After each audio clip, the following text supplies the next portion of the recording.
Hi viewers, আজকে আমরা এই অভিজ্ঞতাটা নিয়ে আলোচনা করব আমাদের ল্যাবরেটরি।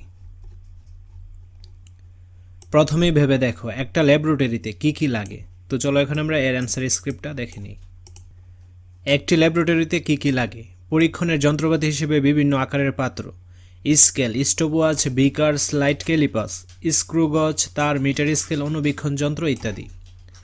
তাপ দেওয়ার জন্য মোমবাতি, বুনসেন বার্নার, স্পিরিট ল্যাম্প ইত্যাদি। রাসায়নিক পদার্থ স্থানান্তরের জন্য চামচ বা চিমটা। পরিষ্কার করার জন্য সাবান, ডিটারজেন্ট, ব্রাশ এবং ন্যাকড়া। দুর্ঘটনা এবং নিরাপত্তার জন্য ফার্স্ট এইড বক্স।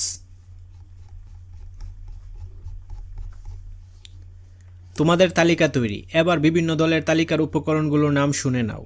তোমাদের তালিকাও অন্যদের জানাও, যেহেতু পুরো ক্লাসে একটাই গবেষণাগার তৈরি হবে। সব দলের তালিকা মিলিয়ে আলোচনা করে কি কি লাগবে সে বিষয়ে সিদ্ধান্ত নাও। উপকরণের বিষয়ে সিদ্ধান্ত নেওয়ার সময় কিছু বিষয় মাথায় রেখো।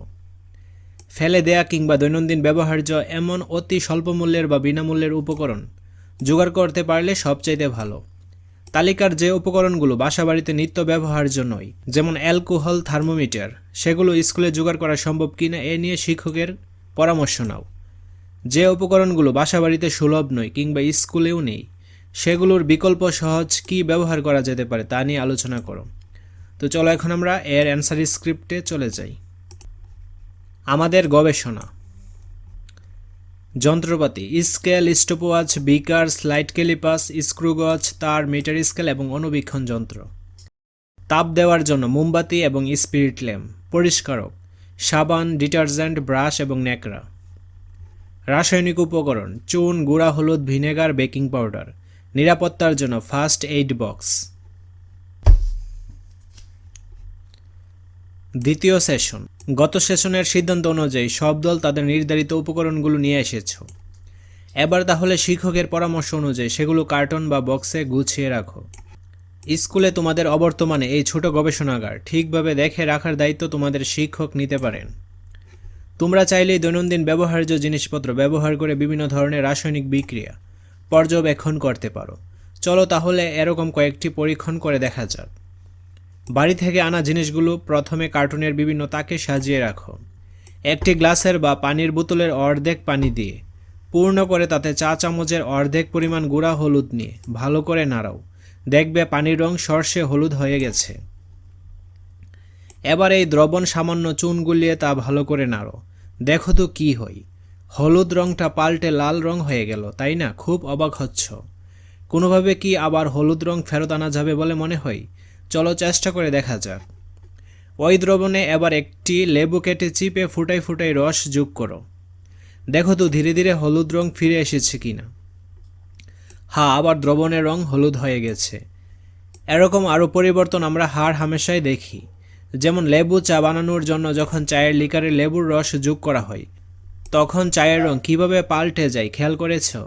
চাইলে শ্রেণীকক্ষে এই কাজটি করে রঙের পরিবর্তন পর্যবেক্ষণ করে দেখতে পারো। এই সব কিছুই আসলে এক ধরনের পরিবর্তন। উপরের পরীক্ষণ দুটিতে কোন ধরনের পরিবর্তন সংঘটিত হয়েছে তা যুক্তিসহ নিচের ছক একে লিখে রাখো। কোনো কোনো পরিবর্তনে নতুন পদার্থ উৎপন্ন হয় না, শুধু পদার্থের ভৌত অবস্থার পরিবর্তন হয়। এই পরিবর্তনগুলো ভৌত পরিবর্তন। কোনো কোনো পরিবর্তনে ভিন্ন বর্ণের ও ধর্মের নতুন পদার্থ উৎপন্ন হয়। এই পরিবর্তনগুলো রাসায়নিক পরিবর্তন। ছক এক, পরিবর্তন শনাক্তকরণ ও তার পক্ষে যুক্তি। তো চলো এখন আমরা এর অ্যান্সার স্ক্রিপ্টে চলে যাই। পরীক্ষণ: হলুদ, চুন ও লেবুর রসের পরীক্ষণ। পরিবর্তনের নাম এবং এর পক্ষে যুক্তি। পরিবর্তনের নাম: ভৌত পরিবর্তন।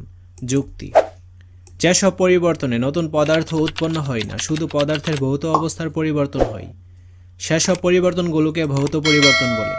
যেমন হলুদ গুঁড়ার দ্রবণে চুন যোগ করাই হলুদ লাল বর্ণে পরিণত হয়েছে, কিন্তু পরবর্তীতে লেবুর রস যুগে পুনরায় হলুদ বর্ণে ফিরে এসেছে।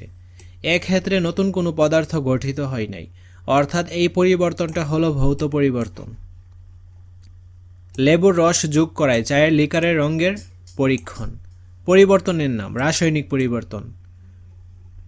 যুক্তি: যেসব পরিবর্তনের ভিন্ন বর্ণের ও ধর্মের নতুন পদার্থ উৎপন্ন হয়, সেসব পরিবর্তনগুলোকে রাসায়নিক পরিবর্তন বলে। যেমন লেবুর রস যোগ করলে কালো চায়ের রঙে পরিবর্তন হচ্ছে, কিন্তু পরবর্তীতে আগের অবস্থানে ফিরিয়ে আনা সম্ভব হচ্ছে না। তাই এই পরিবর্তনটা হচ্ছে রাসায়নিক পরিবর্তন।